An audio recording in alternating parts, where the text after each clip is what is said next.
अच्छा एक बात बताइए, लगा कि नहीं लगा कि हम यमुना के किनारे खड़े हैं? लगा कि नहीं कि हम विनाश करने गए थे? लगा?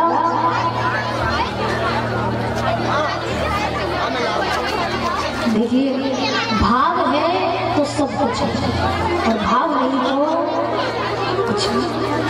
अगर भाव है तो यहाँ पे भी भगवान मिल जाएंगे और भाव नहीं तो वृंदावन की गलियों में भी अगर खोजोगे तो भी वो परमात्मा। और कहाँ रहता है वो भगवान?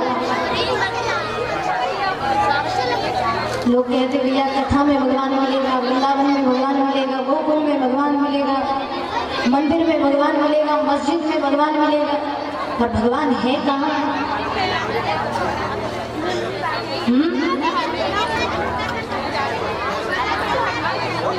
कि जो दिल माही तेल है और चकमक माही आग, तेरा राम तुझी में है, जाग सके तो।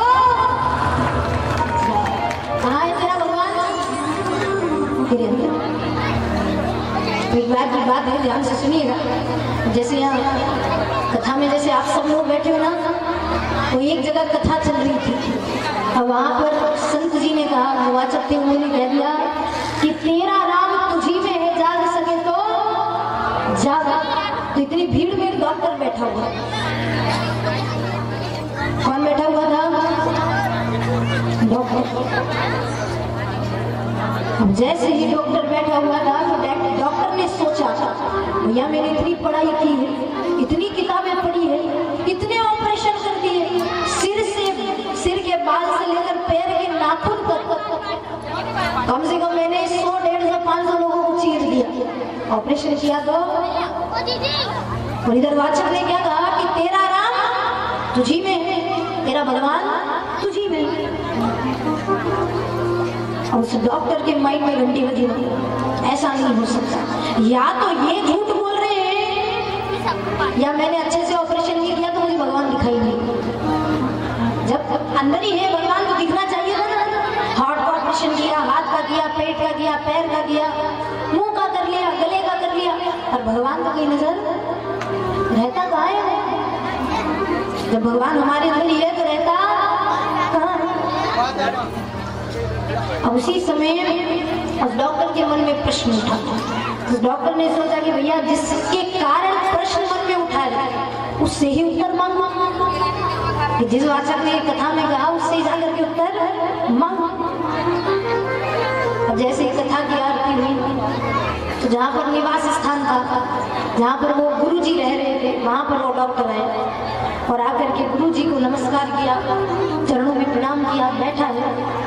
बैठ करके पूछा, गुरुजी आज आपने कथा में एक बात कही थी कि तेरा राम तुझी में है, जाग सके तो जाग। और गुरुजी मैं डॉक्टर हूँ, मैंने ना जाने कितने ऑपरेशन कर डाले, सिर के बाल से लेकर पैर के नाखून तक हर एक व्यक्ति को चीरा है, और मुझे भगवान तो कहीं नजर नहीं, मुझे वो परमात्मा तो कहीं नजर नहीं है।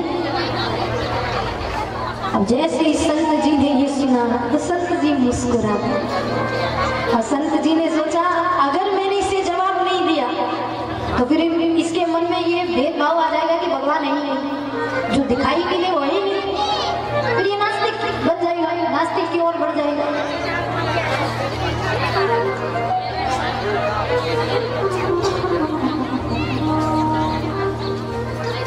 मुझे एक बात समझ में नहीं आती, कथा में बोलती हूँ, प्यास आपको लगती है?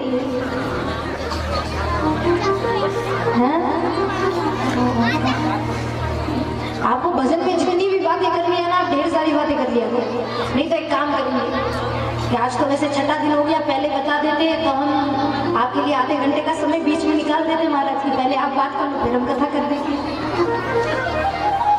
निवेदन है महाराज, ध्यान से कथा सुनिए बुना, केवल आज की बात और है, कल की बात और है, 2 दिन और झेल लो, फिर आप ही बोलना और आप ही सुनना।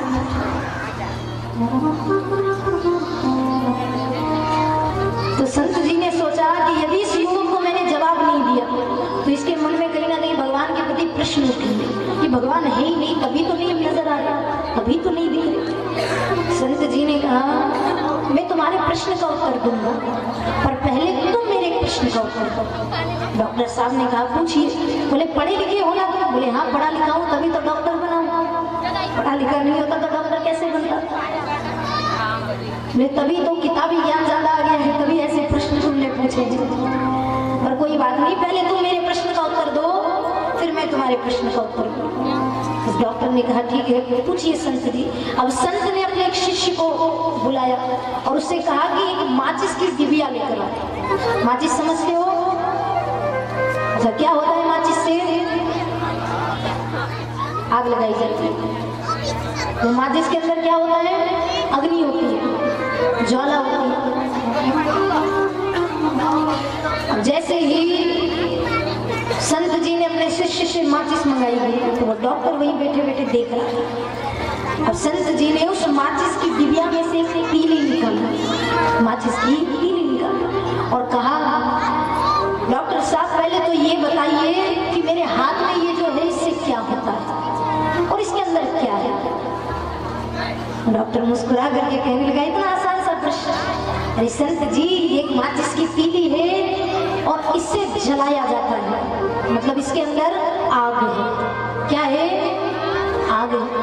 संत जी ने कहा एक बार और सोच लो। उस डॉक्टर ने कहा इसमें सोचना क्या, इसके अंदर आग है, हर घर में इसका उपयोग होता है, इसके अंदर आग है।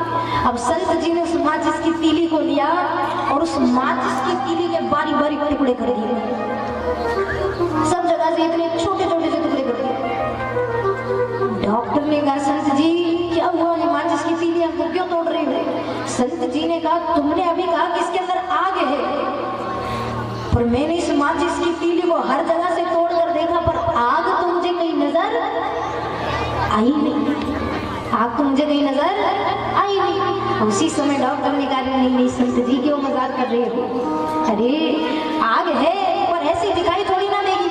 कैसे दिखाई देगी?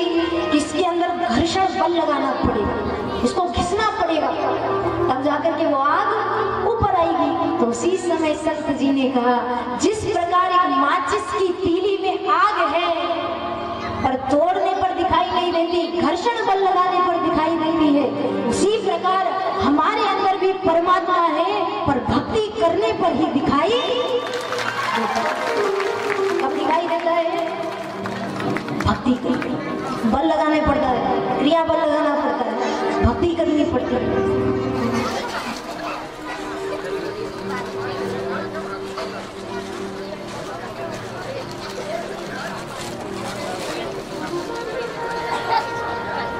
हमारे अंदर परमात्मा है हमारा। कहा ना कि जो दिल माही तेल है चकमक माही आग, और तेरा राम तुझी में है जाग सके तो। तेरा भगवान कहीं और नहीं है, तेरा भगवान तेरे अंदर है। बुलाओ तो सही एक बार उसको, आवाज आएगी। आपकी परछाई भी आपसे दूर है और वो परमात्मा आपसे उतना दूर भी नहीं, बहुत करीब है, बहुत नजदीक है।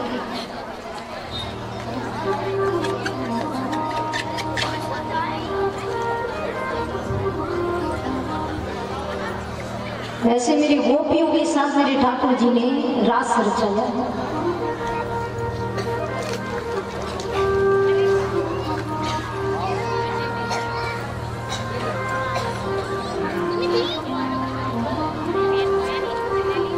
और जब मेरे प्रभु ने गोपियों के साथ रास रचाया तो गोपियों को भी पक्का यकीन हो गया कि जितना प्रेम हम कन्हैया से करते हैं उतना प्रेम कन्हैया भी हमसे करता। मतलब ये एक तरफा प्रेम नहीं है, अब ये दो तरफा प्रेम है कि जितना प्रेम हम कर रहे हैं उतना ही प्रेम ठाकुर जी हमसे करते हैं। पर मेरे प्रभु जिस कार्य के लिए आए थे वो कार्य अभी के अभी वैसा की वैसे ही रखा है हमारा। कौन सा कार्य? इसका उद्धार करने आए ना मेरे भगवान का, कंस का। पर कंस अभी भी जीवित है।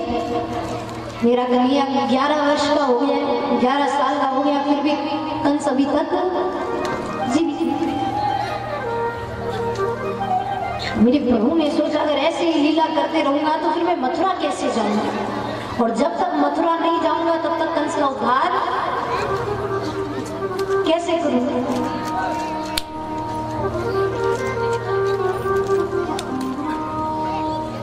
अब देखिए, कन्हैया को जाने की जल्दी है और कंस को कन्हैया को मारने की जल्दी है।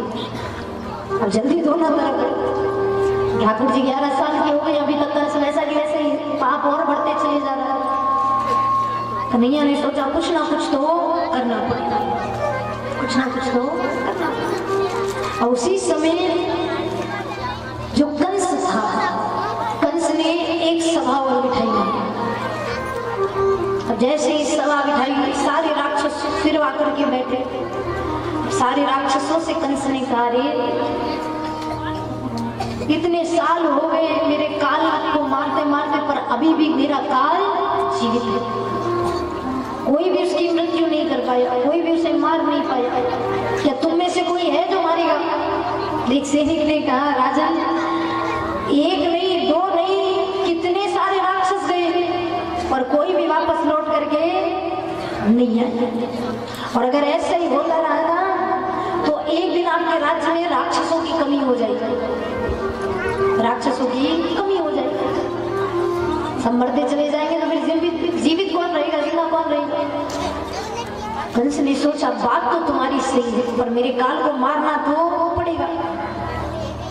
तो एक राक्षस ने कहा, क्यों राजन, ऐसा नहीं हो सकता क्या कि अभी तक हम राक्षसों को मारने के लिए काल के पास पहुंचा रहे थे, तो क्यों ना कुछ ऐसा करे कि आपके काल को मथुरा बुला ले। क्या कर ले? मथुरा बुला ले।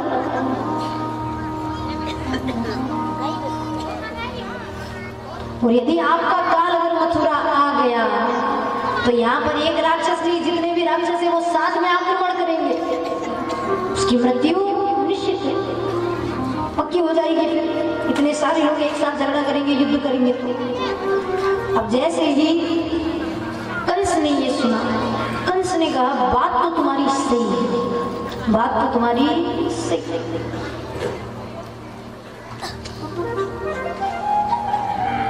कंस ने कहा पर जाएगा कौन? और बिना किसी काम के कोई भी माता पिता अपने बच्चे को मथुरा पहुंचाएगा? क्यों? आप बताइए, आप बिना किसी काम के अपने बच्चे को कहीं जाने देते हो क्या? और खासकर उस व्यक्ति के साथ जिसके बारे में आपने सुना है कि भैया ये राक्षस है, तो ये चोरी करता है, तो ये पुलिस वाले के साथ रहता है, ये गुंडों के साथ रहता है, उस व्यक्ति के साथ आप अपने बच्चे को पहुंचाओगे? नहीं पहुंचाओगे। तो कंस यही सोच रहा है कि हम बुला तो ले, पर सबको पता है कि मैं कैसा हूं, और बिना किसी काम के नंद बाबा और माता यशोदा कन्हैया को यहाँ आने नहीं देंगे। सब सोच रहे हैं क्या किया जाए, क्या किया जाए। तो उसी समय कंस के मन में एक योजना बनी। कंस ने कहा एक काम करते हैं, क्या? बोले कि हम विशाल धनुष यज्ञ के मेले का आयोजन करवाते हैं, धनुष यज्ञ के मेले का आयोजन करवाते हैं, और उस मेले में हम सबको बुलाएंगे, हर जगह निमंत्रण देंगे, हर जगह आमंत्रण देंगे, और जिसमें से नंद बाबा के यहाँ वीआईपी गेस्ट, वीआईपी जानते हो? जानो वीआईपी? बहुत सी जगहों पर महाराज कथाओं में भी ये चीजें आने लगी है, पर आप सब लोग ज्ञानी हो महाराज। शादी विवाह में यदि आप वीआईपी किसी को बुलाते हो, मुख्य अतिथि, वीआईपी का मतलब होता है मुख्य अतिथि। शादी विवाह में अगर किसी को मुख्य अतिथि के रूप में बुलाओ चल जाएगा, पर भगवान की कथा में कोई वीआईपी नहीं होना चाहिए महाराज। क्यों? मेरे भगवान के दरबार में तो सब समान होना चाहिए। कैसे होने चाहिए? समान। जैसा एक गरीब है वैसा एक अमीर है, जैसा एक निर्धन है वैसे एक धनवान, जैसे काला है वैसे ही गोरा है, समान। और जब हमारे भगवान ने हमें ये चीज सिखाई है, मेरे कन्हैया ने कभी भगवान वालों से भेदभाव किया था? क्या किया था? मित्रता निभाने आए थे ना भगवान। और देखिए महाराज, इस संसार में ज्यादा कुछ साथ नहीं जाता, इस संसार में साथ केवल आपका व्यवहार जाता है। क्या जाता है? व्यवहार। अगर आपने सबसे अच्छे से व्यवहार किया तो आपके जनाजे के समय शायद थोड़ी भीड़ आ जाएगी, ज्यादा लोग आ जाएंगे। और यदि आपने जीते जी किसी से अच्छा नहीं बोला तो मरने के बाद कोई आपके जनाजे पर आ रहे हैं। और अगर बाई चांस आ भी जाए तो अगर आप अच्छे हो, आपने लोगों से अच्छा व्यवहार रखा है, तो लोग यही कहेंगे कि भैया व्यक्ति अच्छा था, व्यक्ति अच्छा था। पर ऐसे काम मत करना कि आपके जनाजे पर जो पीछे जाए वो ये कि अच्छा मर गया, धरती पर बोझ ही तो था, अच्छा गया। जीते जी कभी ऐसा काम मत करना कि लोग बाग आपके मरने की दुआ करें।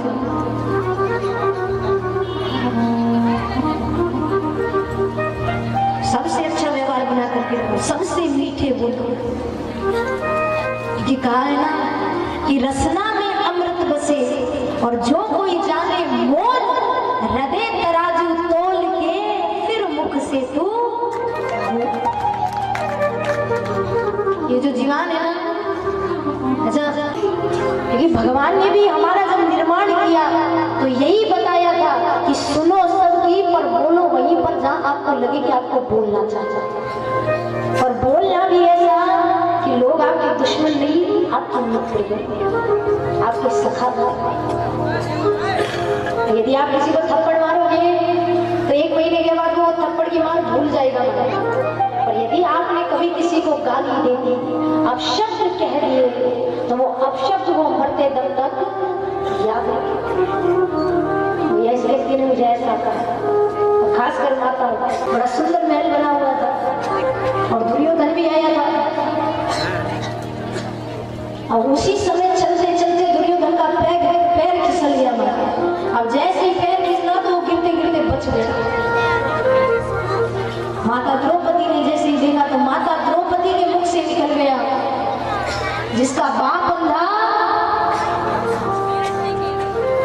उसका पुत्र भी। और केवल इसी शब्द के कारण पूरा महाभारत का युद्ध हो गया। तो आप लोगों से निवेदन है मारा, यदि अपने घर को अच्छा बना करके रखना चाहते हो, आपको गृहिणी हो तो बैठे बैठे सोच रहे हैं जाऊं कि नहीं जाऊं, जाऊं कि नहीं जाऊं, जाऊं कि नहीं जाऊं। कभी कभी ऐसा होता है ना कि हमारा मन हमसे कुछ और कहता है, हमारा दिमाग हमसे और कुछ कहता है, और मन और दिमाग के बीच हम ही लड़ते रहते हैं कि हमको क्या करना चाहिए, क्या हमारे जीवन के लिए अच्छा हो। अब ऐसे ही अक्रूर जी सोच रहे। अब सोचते सोचते अक्रूर जी ने सोचा इतनी देर हो गई अभी तक निर्णय नहीं ले पाया हूँ, क्यों ना ये पावन जल बह रहा है, क्यों ना जाकर के स्नान कर लूं। अक्रूर जी आए और आकर के जैसे उस यमुना में डुबकी लगाई है माता, जैसे उस नदी में डुबकी लगाई है, तो मेरे ठाकुर जी ने सोचा क्यों ना मैं रास्ता दिखाऊं अक्रूर जी को, क्योंकि अगर अक्रूर जी ऐसे ही सोचते रह गए तो मैं कभी मथुरा जा नहीं पाऊंगा। और जैसे अक्रूर जी ने डुबकी लगाई वहीं पर मेरे कन्हैया ने अपने विशाल स्वरूप के दर्शन आज अक्रूर जी को करा दिए।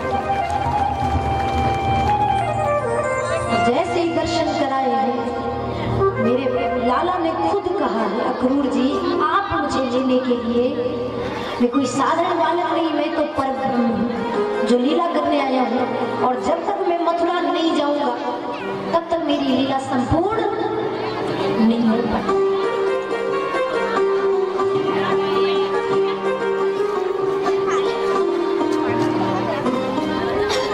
आप मुझे लेने के लिए आइए। अब ठाकुर जी ने स्वयं मार्ग दिखा दिया हमारा, फिर अक्रूर जी क्यों रुके?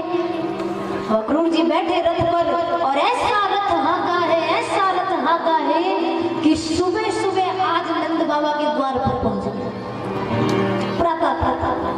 अच्छा एक बात बताओ, बिना बुलाए कोई व्यक्ति आपके घर आ जाए, वो भी सुबह सुबह के समय, और जैसे इस व्यक्ति को आप देखोगे तो देखकर खुश हो गया, दुखी हो गया?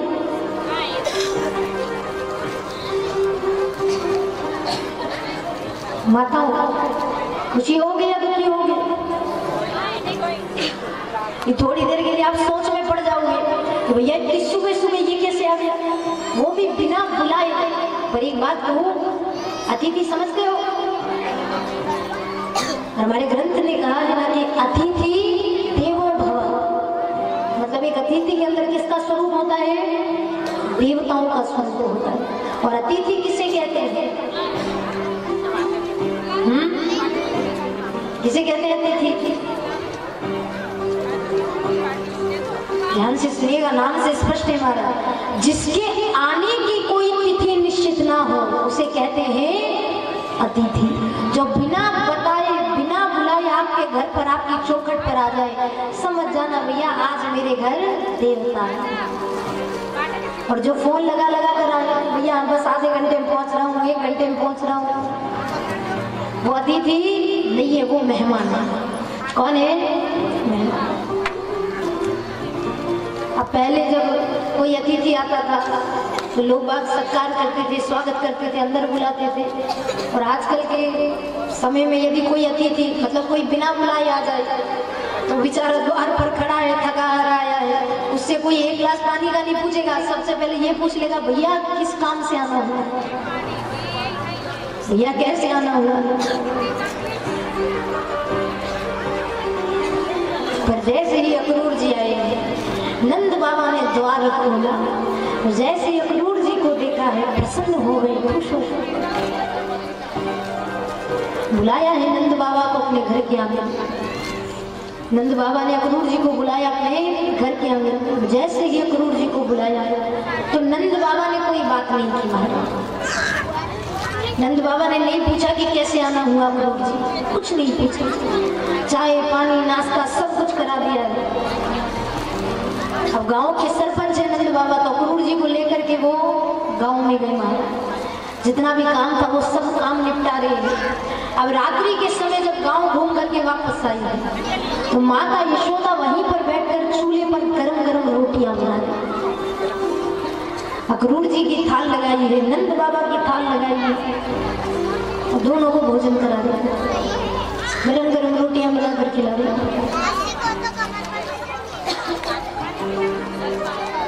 जैसे ही गरम गरम रोटियां बना करके खिलाई तो नंद बाबा ने अक्रूर जी से उस समय पूछा, अरे अक्रूर जी आज अचानक कैसे आना हुआ? आज अचानक बिना किसी निमंत्रण के, बिना किसी आमंत्रण के, क्या कोई काम था? अक्रूर जी ने कहा हाँ नंद बाबा काम तो था। बोले कैसा काम? बोले कि जो हमारे मथुरा के राजा है, राजा कंस, वो मथुरा में एक बहुत बड़े विशाल धनुष यज्ञ के मेले का आयोजन रखे,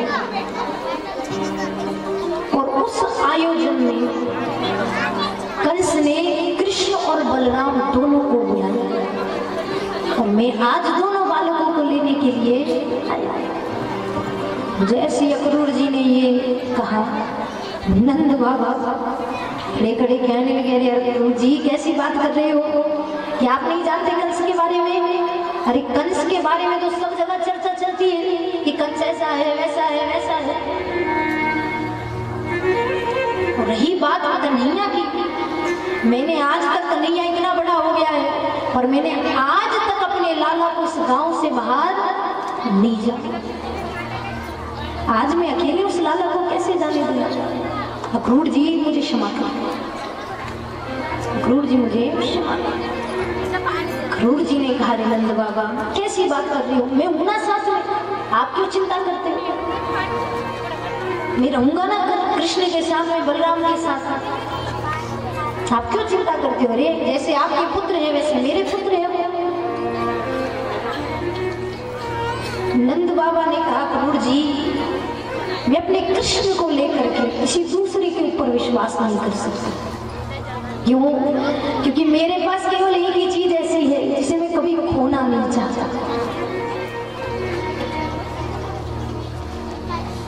और आज तुम कृष्ण को ले जाने की बात कर रहे हो। गुरु जी मुझे क्षमा कर दो। नंद बाबा ने कहा गुरु जी अगर ऐसी बात है तो एक काम करते हैं, मैं कृष्ण और बलराम को अकेले तो नहीं पहुंचाऊंगा, पर हाँ जिस दिन मेला होगा, जिस दिन मेला लगेगा, उस दिन मैं अपने रथ में कृष्ण और बलराम को अपने साथ लेकर आऊंगा, राजा कंस से मिलाऊंगा, पूरी सेना पूरी प्रजा से मिलाऊंगा, पूरी मथुरा से मिलाऊंगा और अपने कृष्ण को अपने हाथ ही वापस लेकर के आ जाऊंगा। जैसे अक्रूर जी ने ये सुना, अक्रूर जी कहने लगे नंद बाबा इसका मतलब आपको मुझ पर भरोसा नहीं है, इसका मतलब आपको मुझ पर विश्वास नहीं है। नंद बाबा ने कहा ऐसी बात नहीं है अक्रूर, विश्वास तो बहुत है, और मेरा लाला जब से आया है, वो कन्हैया जब से आया है, तब से उसके साथ कोई ना कोई घटना घटती रहती है। कभी कोई लेकर उड़ जाता है, कहीं नाग के मुंह में आ जाता है, कहीं अजगर के मुंह में आ जाता है, कभी यमुना में कूद जाता है। वो बड़ा चंचल है, अभी वो बड़ा नहीं हुआ है, और जब तक वो बड़ा नहीं हो जाता तब तक मैं उसका हाथ नहीं छू सकता। अब इधर अक्रूर जी अपने रिश्तेदारी को बीच में ला रहे हैं। किसको ला रहे हैं? क्योंकि अक्रूर जी को पता है कि ये जो बालक है ये कोई साधारण बालक नहीं है, पर यदि माता यशोदा और नंद बाबा को बता दिया तो नंद बाबा मेरी बात पर विश्वास करने वाले कि जिस कन्हैया को अपने हृदय से दूर नहीं करना चाहते, अपनी आंखों से दूर नहीं करना चाहते, उस कन्हैया को यदि मैं ये कह दूं कि आपका बालक ही नहीं है, ये तो भगवान है, तो उसी समय नंद बाबा अपने प्राण त्याग देंगे, उसी समय मृत्यु हो जाएगी। और मैं नहीं चाहता कि मेरे कारण किसी को भी ठेस लगे।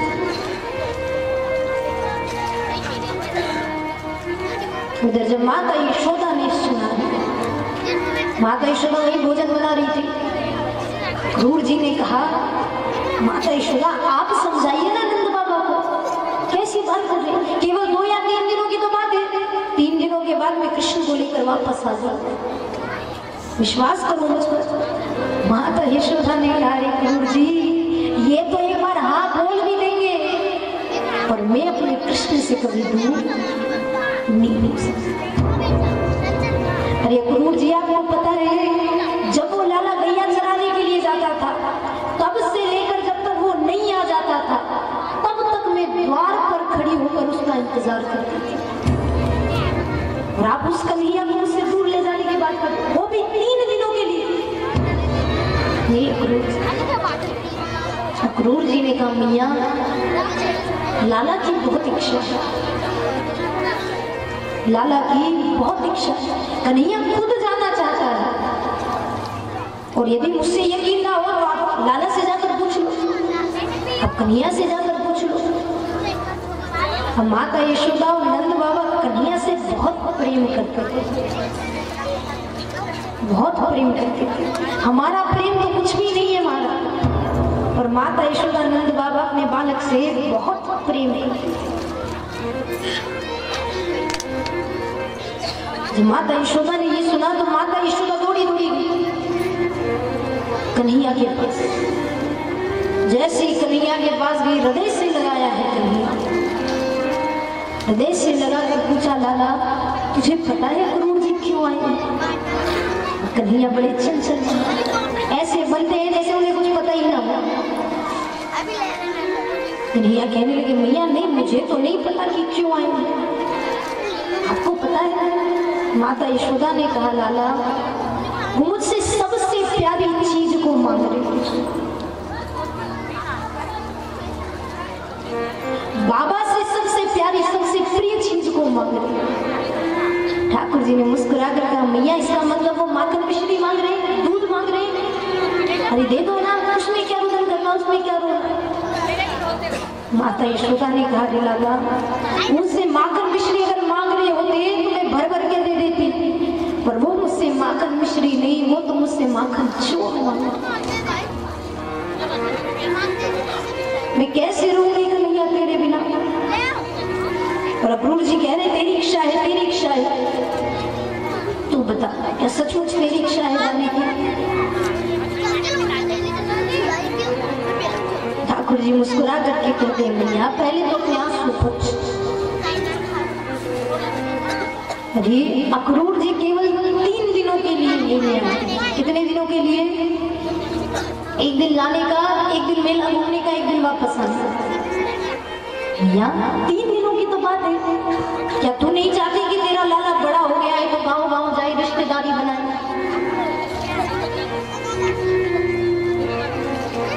सबके पास जाए।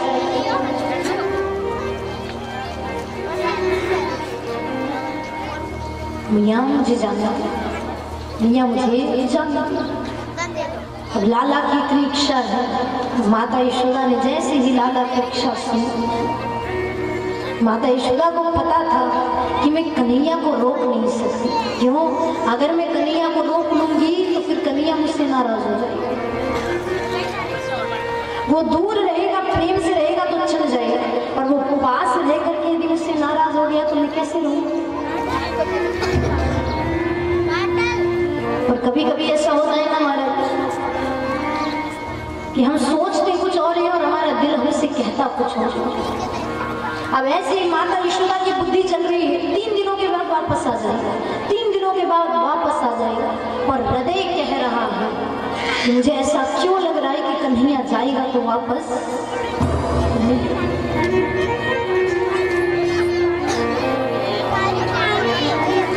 ये सारी गोपियों को पता चला है कि मेरे कन्हैया जा रहे हैं। सारी गोपियों को पता चला, सारी गोपियां नंद बाबा के द्वार पर आकर के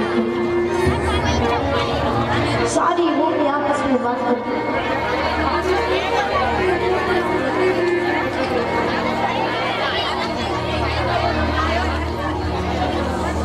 ये जो हमने सुना वो सच है क्या? क्या सचमुच कन्हैया जा रहा है क्या? क्या सचमुच कन्हैया हमसे छोड़कर, हमें छोड़ करके जा रहा है?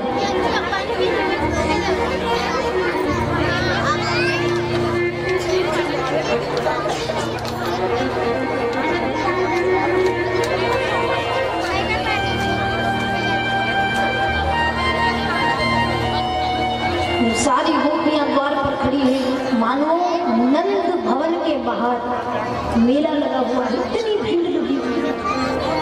गोपियां तो, लाला के जो सखा है वो तो, ग्वाल वाल तो सब खड़े हुए, और सभी के मन में एक ही प्रश्न है, क्या सचमुच कन्हैया हमें छोड़ कर जा? क्या सचमुच कन्हैया हमें छोड़ कर जा?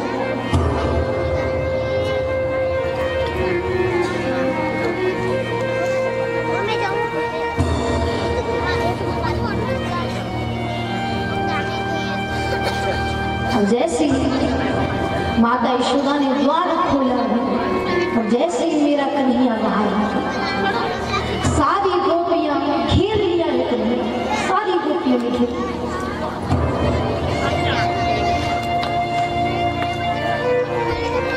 सारी गोपियों ने घेरा तो लाला ने पूछा, रे गोपियों आज सुबह सुबह कोई काम नहीं है क्या, जो सुबह सुबह मेरी बुराई करने के लिए यहाँ पर आ गई हो? माता यशोदा से मेरी शिकायत करने के लिए यहाँ पर आ गई।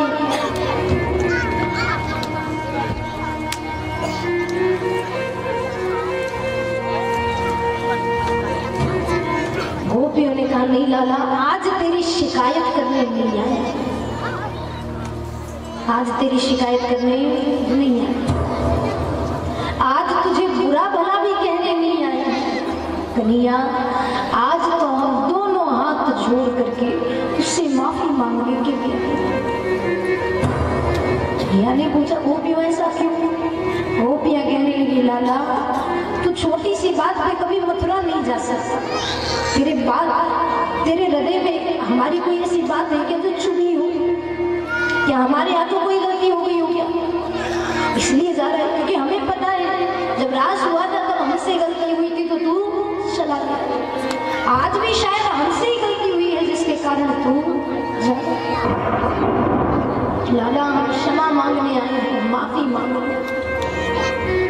क्षमा और हमें छोड़ करके तेरे बिना कैसे रहेंगे इस गोकुल में? तू तो हमारे और यदि शरीर से प्राण निकाल लिए जाए तो शरीर किसी काम का नहीं रह जाता। गोपियां भी यही कह रही है, लाला अगर तू चला गया तो फिर हमारा ये शरीर किसी काम का, हमें छोड़कर मत। कन्हैया समझा रहे, गोपियों 3 दिनों की तो बात है, वापस आ जाओ, ऐसे रुदन मत करो, ऐसे रो मत। गोपियां कह रही है, लाला कैसी बात कर रहा है, अरे तुझे हमसे दूर जाने का भले दुख नहीं होगा, हमें बहुत दुख है कन्हैया, हमें छोड़कर मत जा। अब एक गोपी दौड़ी दौड़ी आई और उस रथ के सामने लेट गई। जैसे उस रथ के सामने लेटी है, कन्हैया ने कहा, गोपी ये क्या कर रही है? गोपी ने कहा, लाला जब हम मथुरा जाते थे माखन बेचने के लिए तो किस प्रकार तो हमारे मार्ग को रोकता था। कन्हैया मेरे पास रोकने के लिए कुछ और नहीं है, इसलिए मैंने अपने तन को यहाँ पर लिखा। यदि तुझे जाना है तो मेरे तन पर से इस रथ को निकाल कर ले जा, वरना जीते जी तो मैं तुझे यहाँ से नहीं जाऊंगा। अब एक गोपी ने जैसे इतना कहा, दूसरी गोपी, तीसरी गोपी, चौथी गोपी, सारी गोपियां उस रथ के आगे लेट गई। सारी गोपियां उस रथ के आगे। जैसे मेरे कन्हैया ने गोपियों के इस प्रेम को देखा तो ऐसा नहीं है कि मेरे कन्हैया को तकलीफ नहीं हुई, बहुत तकलीफ हुई थी, मारा बहुत कष्ट हुआ था, पर भगवान को पता था कि अगर गोपियों के सामने मेरी आंखों से एक भी आंसू गिर गया तो ये गोपियां उसी समय अपने प्राण छोड़ देंगी। अगर कन्हैया झूठी आस दिला रहे हैं, मैं आऊंगा, मैं वापस आऊंगा, गोपियां तुम चिंता मत करो, मैं वापस आऊंगा, मैं तुमसे प्रेम करता हूँ गोपियों, मैं वापस आऊंगा।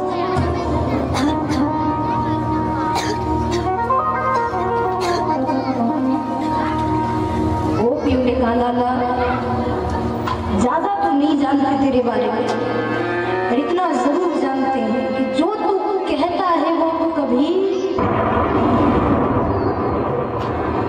आज जो तू कह रहा है मुझे पता है वापस नहीं।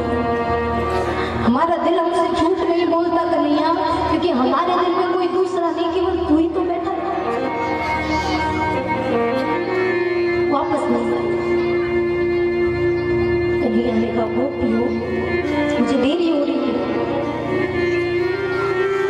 सारी बातें छोड़ो, पर एक बात बताओ गोपियों, क्या इतने दिनों में कभी भी तुमने मुझसे इतना सा प्रेम किया है? और अगर इतना सा भी प्रेम तुमने किया है तो उस प्रेम की सौगंध है तुम्हें गोपियों, मेरा मार्ग छोड़ो, उस प्रेम की सौगंध, मेरा मार्ग। और गोपियां सब ठाकुर जी से प्रेम करती थी माँ, और जो किसी से प्रेम करता है उसका दिल कभी दुखाता नहीं। गोपियों ने सोचा कन्हैया की इतनी इच्छा है, प्रेम की सौगंध दी है कन्हैया, और यदि इस सौगंध को हमने तोड़ दिया तो हमारा प्यार टूट जाएगा, झूठा साबित हो जाएगा। सारी गोपियां रास्ते से उठ खड़ी है, ले कन्हैया कब तक परीक्षा लेगा हमारी, किसी ना किसी दिन तो खुश होगा, किसी ना किसी दिन तो पता चलेगा कि हम उससे प्रेम करते हैं। सारी गोपियों ने मार्ग छोड़ दिया, मेरे प्रभु रथ पर बैठे हैं। एक गोपी से मेरे प्रभु ने पूछा, गोपियों राधे कहीं नजर नहीं आ रही? राधे कहाँ है? देखिए गोपियां, माता यशोदा, ये तो सब कम रोए थे माता, राधा रानी एक वृक्ष की ओट में जाकर खड़ी होकर भोजन कर रही,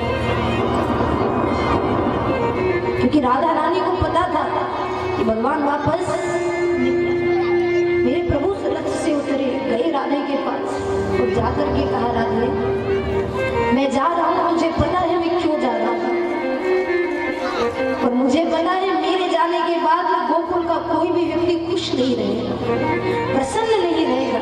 तो राधे मैं तुझे सौंपता हूँ कि ये मेरे हृदय है। क्या है? हृदय। और राधे मेरे दिल को तुम बहुत अच्छे से जानती हो, और मैं कभी ये नहीं चाहूंगा कि मेरे दिल को कोई तकलीफ हो, मेरे हृदय को कोई तकलीफ। और राधे आज से इन गोकुलवासियों को तुम संभालो।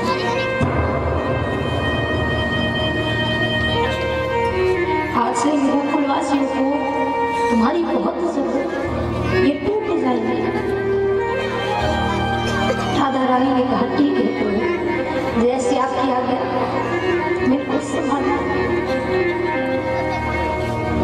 मेरे प्रभु सबसे विदा लेते हैं, माता यशोदा से विदा लेते हैं, गोपियों से विदा लेते हैं, राधा रानी से विदा लेते हैं, ग्वाल वालों से विदा लेते हैं, गैयाओं से विदा लेते हैं, सबसे विदा लेते हैं। पर जैसे वो रथ थोड़ी आगे बढ़ा, माता यशोदा ने आवाज लगाई, अरे ओ लाला मेरी बात तो सुन राजा। धिया ने कहा, बोल माँ क्या बात है, बोल माँ क्या बात है, कौन सी बात है जो रह गई है? उसी समय माता यशोदा ने दोनों हाथ जोड़ेंगे। माता यशोदा ने कहा, लाला अगर मेरी परवरिश में थोड़ी सी भी कमी आ गई और मेरी बात का कभी भी तुझे बुरा लगा हो, तो ये माँ आज तेरे हाथ जोड़कर तुझसे माफी मांग, तेरी बात का कभी बुरा मत मानना कभी, मैंने जो भी किया है प्रेम से किया।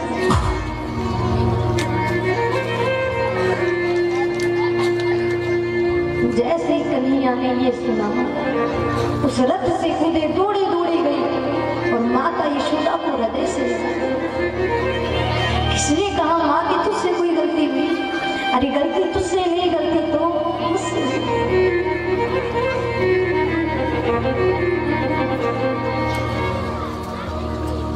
जो तुझे छोड़ कर जा रहा है, पर मैया तू चिंता मत करना, 3 दिनों के बाद पक्का वापस आ।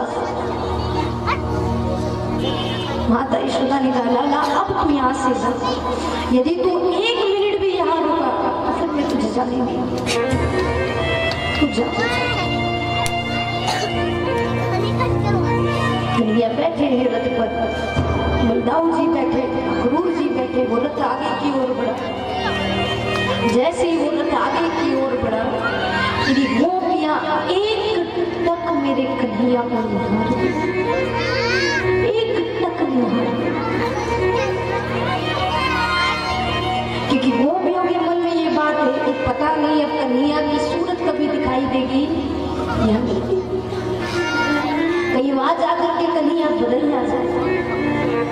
एक टक निहार, पलक तक नहीं झपकाया। धीरे धीरे वो रथ आगे की ओर बढ़ा, रथ दिखना बंद हो गया, रथ दिखना बंद हो। सारी गोपियां कहने लगी, अब हमारा कन्हैया लौट करके वापस। एक गोपी कहती है, नहीं नहीं उसने वादा किया है, वो 3 दिनों के बाद वापस आए। अब यहाँ मेरे कन्हैया ने झूठा वादा किया था गोपियों के साथ, माता यशोदा से। क्यों? क्योंकि आस ऐसी होती है जो डूबते हुए को भी किनारा देती है। अब झूठी आस दे दी कि मैं आऊंगा 3 दिनों के बाद, मैं आऊंगा 3 दिनों के बाद, तुम इंतजार करना, मैं जरूर आऊंगा, मैं जरूर आऊंगा। और उसी आस में सारे गोकुलवासी लगे हुए, कब ये दिन बीते, कब तीसरा दिन हो, कब कन्हैया वापस आता। अब जैसे ही वो रथ आगे की ओर बढ़ने लगा, तो जो मेरे कन्हैया के सखा थे, छोटे छोटे मित्र ग्वालवाल, जो मेरे प्रभु के साथ गैया चराने के लिए जाते थे, वो सारे सखा छोटे छोटे उस रथ के पीछे नंगे पैर भाग रहे, नंगे पैर भाग रहे। और मेरे कन्हैया ने पीछे मुड़कर नहीं देखा। क्यों? अगर मेरे प्रभु पीछे मुड़कर देख लेते तो फिर मेरे प्रभु अपने दिल को थाम नहीं पाते। ऐसा नहीं है कि तकलीफ कन्हैया को नहीं हुई, बहुत तकलीफ हुई, पर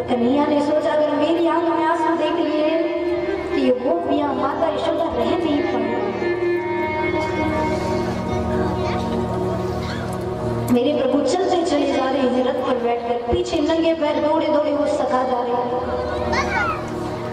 जैसे ही मथुरा नगरी पहुंचे, जैसे ही मथुरा नगरी पहुंचे, मेरे कन्हैया ने कहा क्रूर जी इस रथ को यहीं रोक दीजिए। काका इस रथ को यहीं रोक दीजिए। क्रूर जी ने कहा क्यों, यहाँ से नगरी दूर है, अंदर है राजा कंस का महल। कन्हैया ने कहा मुझे पता है, पर मैं इस मथुरा को पैदल घूमना चाहता हूँ। ऐसा घूमना चाहता हूँ क्योंकि कंस केवल एक नहीं है, कंस के साथ आगे पीछे बहुत छोटे मोटे भी बैठे हैं, उनका भी उद्धार करना है मुझे। आया हूँ तो पूरा ही कचरा साफ करूंगा ना, आधा बड़ा सा कचरा उठाकर क्या करूंगा। क्रूर जी ने कहा ठीक है लाला, जैसी तुम्हारी इच्छा। जैसे ही मेरे कन्हैया उस रथ से नीचे उतरे, पीछे नजर फेरी, क्या देखा, छोटे छोटे सखा दौड़े दौड़े आ रहे, नंगे पैर दौड़े दौड़े चले जाते। कन्हैया ने जैसे ही सखाओं को देखा, पूछा अरे सखाओ ये क्या किया तुमने, नंगे पैर क्यों आगे आगे चले आए हो मेरे पीछे। सखा कहने लगे वाह कन्हैया वाह लाला, क्या मित्रता निभाई है तुमने।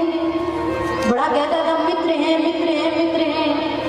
गैया साथ में चराने लगे, माखन मिश्री की चोरी साथ में की, तूने गालियां सुनी तो हमने भी गालियां सुनी, तूने चोरी की तो हमने भी तेरा साथ दिया। और आज जब मेला घूमने की बात आई तो तू अकेला अकेला, और एक बार भी नहीं पूछा हम लोगों से, एक बार भी नहीं देखा कि तेरे सखाओं की भी इच्छा होगी मेला घूमने की। जैसे कन्हैया ने सखाओं की ओर देखा, सखाओं से कहा गलती हो गई क्षमा कर, और अभी तक मैं मेले के अंदर गया नहीं, देखो बाहर खड़ा, अब तुम आई ही गई हो तो चलो अब साथ में मेला घूमेंगे। मेरे कन्हैया की सखाओं ने कहा ठीक है। मेरे प्रभु आगे की ओर बढ़े। अब जैसे मेरे प्रभु आगे की ओर बढ़े तो कन्हैया के सखा थोड़ा पीछे हुए और कन्हैया आगे आगे चल रही। मेरे प्रभु ने पीछे घूमकर देखा, सखा बहुत पीछे हो गए। मेरी कन्हैया ने कहा सखाओ जल्दी जल्दी आओ, मथुरा कोई छोटा नहीं है, बहुत बड़ा है, घूमना है हमें, मेला घूमना है हमें, जल्दी आओ। एक सखा आया, आकर के कहने लगा लाला एक काम करते हैं, तू आगे आगे चल, हम तेरे पीछे पीछे चलते। कन्हैया ने कहा ऐसा क्यों भाई, जब गैया चराने चलते थे तब भी तो चलते थे साथ में, मैं चलता था आगे, मेरे झुंड बना करके तुम लोग चलते थे, आज ऐसा क्यों बोल रहे हो। तो एक सखा ने कहा देख लाला तू बड़ा भूला है। अब इधर कन्हैया को कौन बताए, उन सखाओं को कौन बताए कि भोले कौन है। क्या कहा उन सखाओं ने, लाला तू बड़ा भोला है। क्यों, ये अपना गोकुल नहीं है, ये अपना वृंदावन नहीं है, यहाँ के लोग वैसे नहीं है कन्हैया जैसे हमारे गोकुल के लोग थे। अब वहां अगर तू हमारे साथ चलता था तो कोई कुछ नहीं कहता था, क्योंकि सबको पता था कि हम तुम्हारे अंदर मित्रता है, हम मित्र हैं, सखा है। कन्हैया ने कहा लोगों का क्या है, लोगों से क्या लेना देना, जब मैं तुम्हें अपना मित्र मान रहा हूँ तो लोगों से क्या लेना देना। सखा कहने लगे देख लाला अगर ऐसे हम चले तो जो मथुरा के लोग भी ये कहेंगे कि लाला दिखने में कितना सुंदर और लाला के सखा कितने। देख कन्हैया देख, अपने वस्त्रों को देखो और हमारे वस्त्रों को देखो कितना अंतर, तो अपने स्वरूप को देखो और हमारे स्वरूप को देखो कितना अंतर। जैसे ही कन्हैया ने ये सुना, कन्हैया के मुस्कुरा कर कहने लगा बस इतनी सी बात पर तुम मित्रता तोड़ रहे हो। अरे वस्त्र की बात है ना, आओ लगे याद कर वो दिन जब आकाशवाणी हुई थी कि देवकी की 8वीं संतान तेरा काल होगी। तो सुन मामा, उस देवकी की 8वीं संतान कोई और नहीं, तेरा काल कोई और नहीं, तेरा काल मैं हूँ। गौर से देख लिया मुझे। और उसी समय दोनों हाथों की मुष्टिका बनाई और ऐसा प्रहार किया है कि आज कंस का उद्धार कर दिया है। जैसे ही कंस का उद्धार किया, देवता लोग आकाश से फूलों की वर्षा करने लगे, नगरवासी कन्हैया की जय जयकार करने लगे, कृष्ण कन्हैया लाल की जय।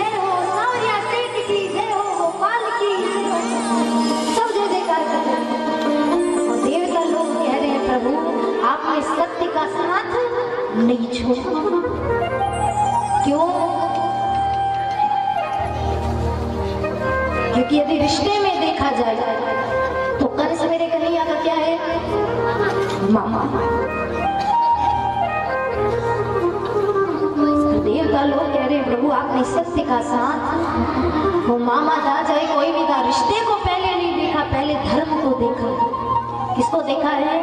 और ऐसे प्रभु के चरणों में हम सब प्रणाम करते हैं, सारे देवता लोग प्रणाम कर रहे हैं, वो भी ग्वाल जय जयकार कर रहे हैं। अब इधर मेरे प्रभु उग्रसेन महाराज के पास जाकर के राज गद्दी पर बिठाया और उसी समय उसी बड़ी सभा में राज अभिषेक कर दिया। उग्रसेन महाराज को वापस राज गद्दी पर बिठा दिया। दौड़े दौड़े गए जाकर के अपनी माँ और अपने पिता जो कारागृह में बंद थे महाराज, बेड़ियां लगी हुई थी वसुदेव और देवकी को, आज आकर के उन्हें बंधन से छुड़ाया, बंधन से मुक्त कराया। माता देवकी ने जैसे प्रभु की ओर देखा है, माता देवकी प्रसन्न हो गई। लाला तू इतना बड़ा हो गया, इतना सा देखा था तुझे, इतना बड़ा हो गया। लाला एक बात तो बता कि अभी तक गुरुकुल गया कि नहीं गया? बड़ा तो हो गया है और अभी तक गुरुकुल गया है कि नहीं गया है? ठाकुर जी ने कहा मैया मेरा गुरुकुल तो वो गैया थी, मस्त गैयाओं को लेकर जाता था, भ्रमण करता था, बांसुरी बजाता था, माखन की चोरी करता था, बस। पर मैं अभी तक गुरुकुल नहीं गया। और माता देवकी ने कहा लाला जीवन में गुरु का होना बहुत जरूरी है। कहते ना समय समय पर हर चीज जरूरी है, ज्ञान भी लेना जरूरी है। अगर ज्ञान नहीं लोगे तो लोग बाग आपको मूर्ख बना देंगे, पागल बना देंगे। तो अच्छी बुरी का ज्ञान होना भी, पर देखिए यहाँ पर मेरा भगवान तो परमात्मा था, प्रभु है, उन्हें किसी गुरु को जाने की जरूरत है क्या? गुरु के पास जाने की जरूरत है क्या? अरे सबसे बड़ा गुरु है वो दुनिया को ज्ञान देता है। किसने दिया था अर्जुन को ज्ञान? ठाकुर जी ने दिया था ना। और फिर भी माता देवकी ने कहा नहीं लाला गुरुकुल जाना जरूरी है। और मेरे प्रभु ने सोचा क्या कि अगर मैं गुरुकुल जाऊंगा तो मेरी कथा जो सुनेंगे वो भी समझेंगे कि भैया बिना गुरु के कोई भी इस भवसागर से पार, और ये सत्य है हमारा।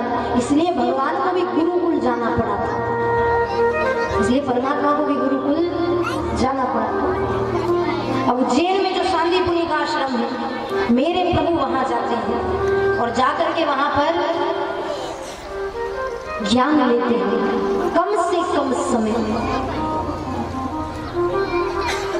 आप लोगों से निवेदन है हमारा, यदि अभी तक जीवन में गुरु नहीं बनाया है तो आप अपने जीवन में एक गुरु जरूर बनाएं, क्योंकि इस गुरु